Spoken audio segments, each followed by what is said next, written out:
Hello, everybody, and welcome to this podcast. Today, I'm going to be talking about the so called gay agenda and what is it, does it exist, and are there any consequences? I hope you've had a good weekend. My name is Reese Leverick, and let's get started. So, in the wake of Angela Power Disney's hateful video, quite a few LGBT podcasters are doing reaction videos. And here's my piece. Essentially, the issue revolving around that video wasn't just suggesting incorrectly that gay people are more likely to be paedophiles, which of course we know is not true. It wasn't just that. It was about a gay agenda. And what is a gay agenda? Well, here's my take on it. A gay agenda is something that's been put around by people who predominantly believe in a heteronormative ideology. A heteronormative ideology is a belief system that only heterosexual sex and orientation is natural and normal. And of course, as we look through human history and human culture, we start to realize that that isn't the case. And indeed, there are many people now who have a open and liberal attitude to their sexuality and don't even wish to have a label one way or the other. I am minded of a friend of mine called Ash, who would describe himself as bisexual, but purely from the perspective of being happy to have sex with a male. Although, that said, he will only have an active relationship with a female. Is that abnormal? No. You see, when it comes to human sexuality, it's as diverse as just about anything you see in the world around you. In nature, everywhere, you will see different cultures, belief systems. Some cultures have practiced homosexuality until, and it's an accepted practice until the male is married to a woman, for example. There is an African tribe that still practices that. What is normal is the most important question here. And normal is the most overused word. If you ask somebody the question, what is normal? It is likely they will stumble over their words, and this is understandable. From its basic level, having coffee with sugar might be normal for you, but not normal for somebody else. Now, at that level, it's harmless. It's merely something ordinary and just bizarre, really. But when it comes to sexuality, it has a far more insidious meaning. Mostly, the LGBT people are fundamentally not normal. That we are something different or other in an entirely negative sense. So many of you will have heard the phrase love is love and the LGBT campaign around it. And although I think some of it has been somewhat tacky, its principal message is a really good one. Because you see, it's not just about sex. Sexual orientation isn't just about sex. It's about who you love, who you spend your life with, and who you are. And being yourself has never been so important. If you were to listen to Angela Power Disney and her co-host, you might think that paedophilia is extremely common in the gay community. Well, you might be forgiven for thinking that if all you listen to is bigotry. But it's actually not borne out in any statistics. I spent quite some time looking at the ONS and sexual offences statistics, and they are quite depressing. 80% of child abuse takes place in the home by people known to the family or to a lesser extent in institutions. There isn't actually a breakdown in terms of sexuality at the moment, and there are a number of reasons why that is. Commonly, one of the reasons is to avoid stigma, because even if 0.01% percent of gay men had committed a crime of that nature, everybody would seize that statistic and go on to target and twist it. But I do think statistics are important because they can also paint a more accurate picture of what is going on in our society. And the truth of the matter is, sadly, those who abuse children are not confined to any one colour, creed, religion, sexuality, or anything else. Just as the world is diverse, so are they. It's a sad fact that 1 in 7 people who wish to go into caring professions are doing so solely to abuse, and that's a statistic that hasn't changed. We've seen many instances of abuse of vulnerable adults in institutions, and although safeguarding has progressed to a greater extent, things still happen. And although all of us wish, beyond wishing, that harm against children would stop, we know it's not going to stop at just a whim or a prayer. We need to do more in society. We need to educate people properly, and that education must dispel rumours too. It is a fact that most gay people have experienced some kind of homophobia. Most often, homophobia aimed at gay men tends to revolve around this idea that they are perceived as, or we are perceived as, potential predators for younger people. There is no evidence that supports that. So why do people believe it? They believe it because it's what they want to hear. They're desperately trying to find something wrong fundamentally with gay people.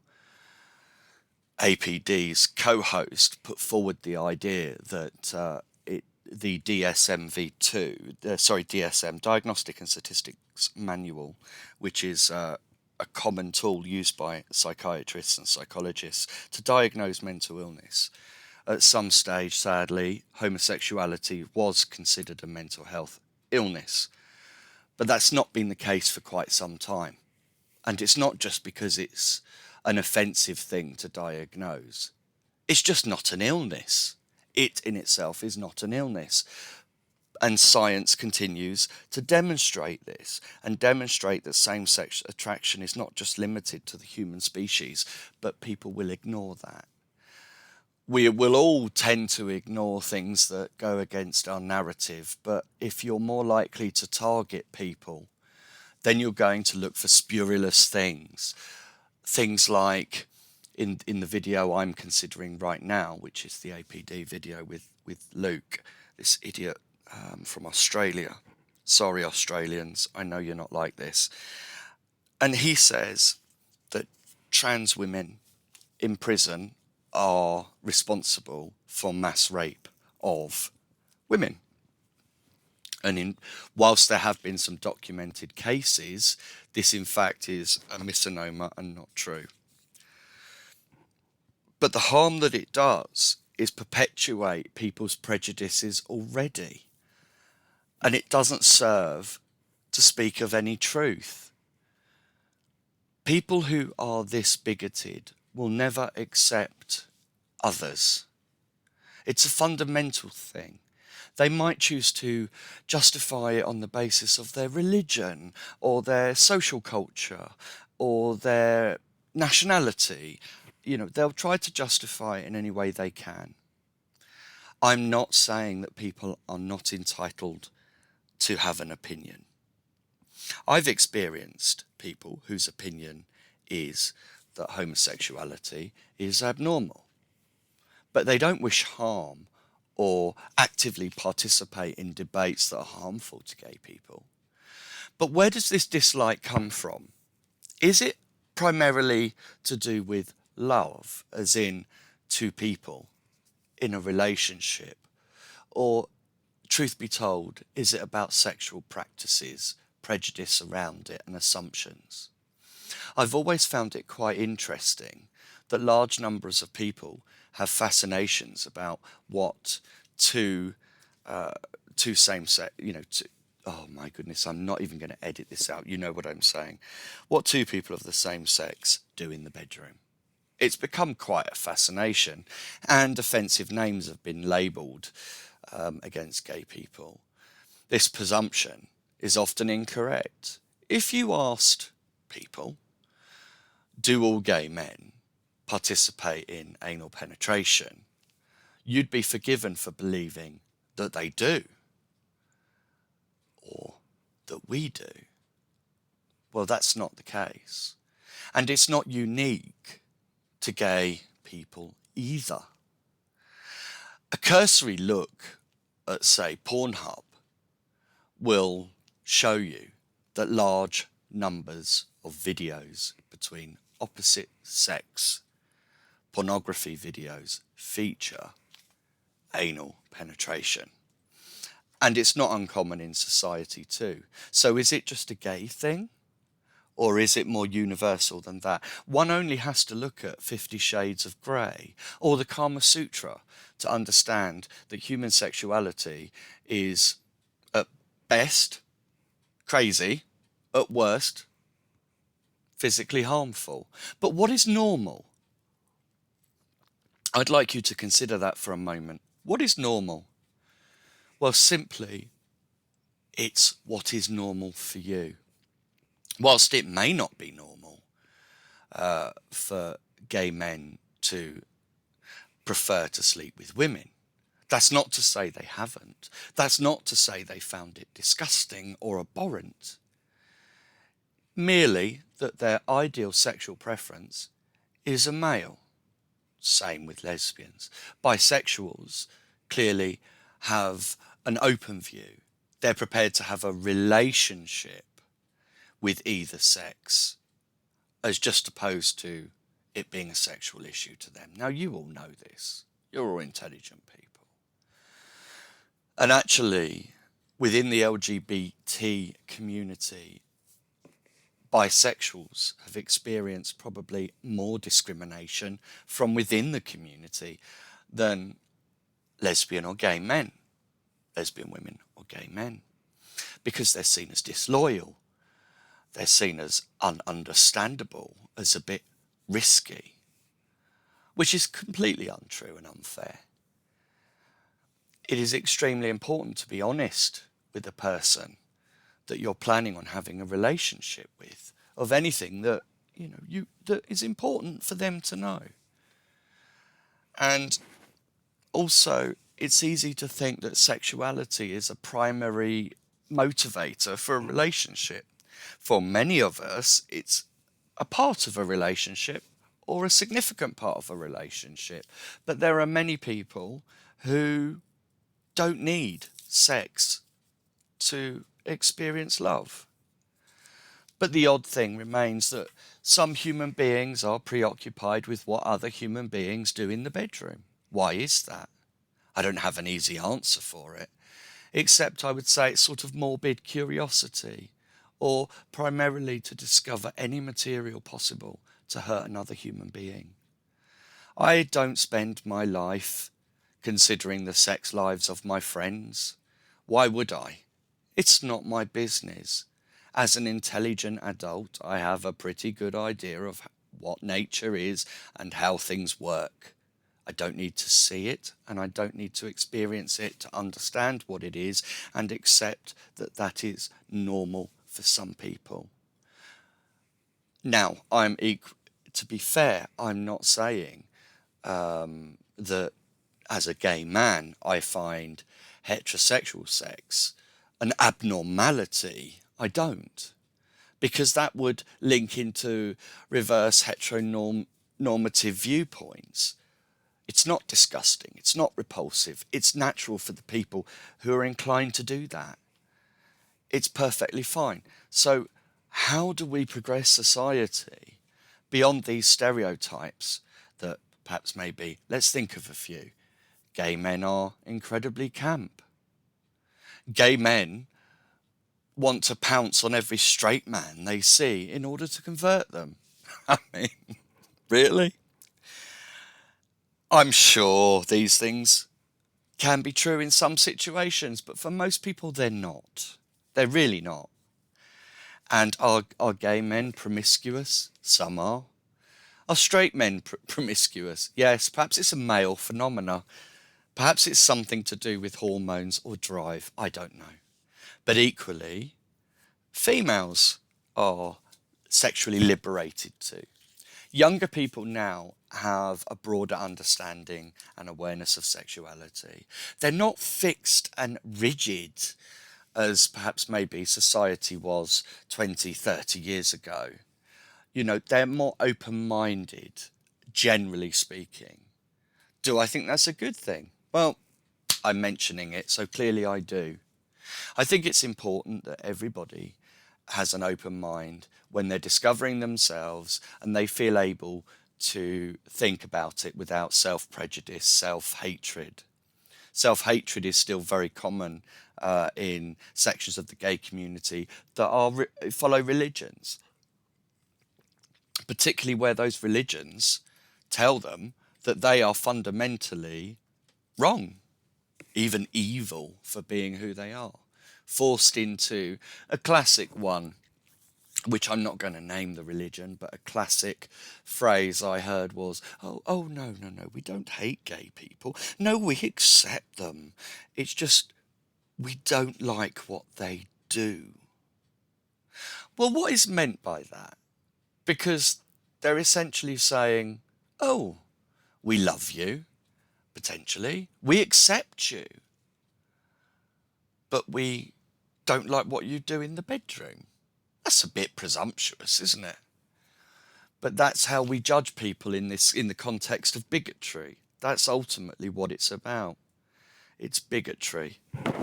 How do we challenge this idea, wrong idea, evil idea that gay bi men are more likely to abuse children? Well, I wish I had the answer. What I think we should do is continue to robustly challenge it with the evidence. And there is no evidence to support that viewpoint. And there are significant risks, not just for gay men, but for straight men too. Anybody, in fact, being labelled a paedophile faces significant challenges. Even if there's no evidence, they haven't done anything, and they're not, mud sticks, doesn't it? It's easy to fall into the temptation of justifying who we are and that we're good people because we forget we don't have to. We know we're not these things. We should just walk away from those viewpoints. And I do. But I worry about the people who don't have social support, who live alone in a block of flats where this idea about them has propagated and what risks they may face. People have been stoned and thrown off of buildings in some countries just under suspicion of being LGBT, much less anything else. Am I trying to speak for the whole community? Clearly not. I'm very wary of that. I'm very wary of fixed labels, in fact. I recently heard a fellow podcaster talk about gay men. And it was regarding another individual who I won't name, who's very familiar with prison. And this podcaster stated that gay men, truly gay men, would never have sex with a woman, that they wouldn't even dream of it, that it wouldn't be possible. Well, that's a very naive view. That's a very naive view, because the truth is, as a gay man, I experimented, and I understand who I am now. Is it socially possible in enclosed environments for the need for human sexuality to go beyond a label? Clearly it is. Sexual relationships in prison are far from uncommon. So what does that say? Well, it doesn't say anything. It just says human beings in that situation do still have a normal sex drive and need some way to gratify it. Not uncommon in male prisons. Probably not uncommon in female prisons. Does it mean anything? Mostly, probably not. It is that horrible phrase that someone's going to score me on a bingo card for. It is what it is. QED. Doesn't need any further thought. And I think it's very odd that somebody who isn't a gay man would make such a wide assumption there. It's odd, but otherwise they're usually a good advocate for the community. So what do? We have to educate people. We have to say it is not okay to band around a harmful word that for people like me who have gone through child sexual abuse have an unfortunate real life fear and knowledge of what a paedophile is. Banding that word round is not just harmful for the targets, who are most often, if not always, innocent, but it's harmful for survivors too, because we have to hear it. And some might think that it's just another way of insulting people, that this is now the new norm in trolling. Well, it shouldn't be. Some words have profound meanings, just should not be bandied around. Words have power. And they can start relationships. They can make friendships. And they can start wars. And they can influence people. The gay agenda doesn't exist. It exists in the minds of bigoted people. They mistake LGBT history, Stonewall, the Stonewall riots for equality, and the push for people to just be able to be themselves, be protected in society, have the same rights, get married, have children, adopt children, and not be presumed to be something evil or dangerous. And that's the harm videos like the one that APD does. It takes us a step back. If just 10 people who heard that started to believe it, then that starts a small fire that eventually burns a whole forest. People think it's easier now. But is it? The truth is, gay people are more likely to suffer from loneliness and depression. It's harder to find a partner. For many, it's not an easy thing to be. And I'm very mindful of that. I'm settled in my life. I'm married, and I've been married for, well, I don't really want to say the exact number of years. We know what these doctors are like, but let's say less than 5 years out of a 14-year relationship. That might sound a bit odd, given my views here, but remember, when I first met my partner, we couldn't marry.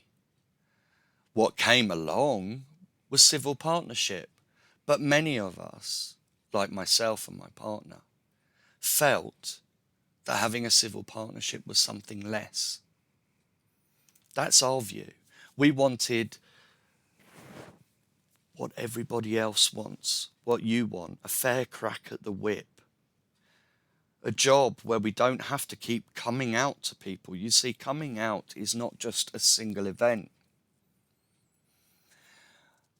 If you in any workplace, whether you encourage it or not, there will always be gossip and there will always be people who spend time talking about their personal lives. Well, for gay people, that can be quite difficult because they don't know what prejudice they face. They don't want to ruin a working relationship.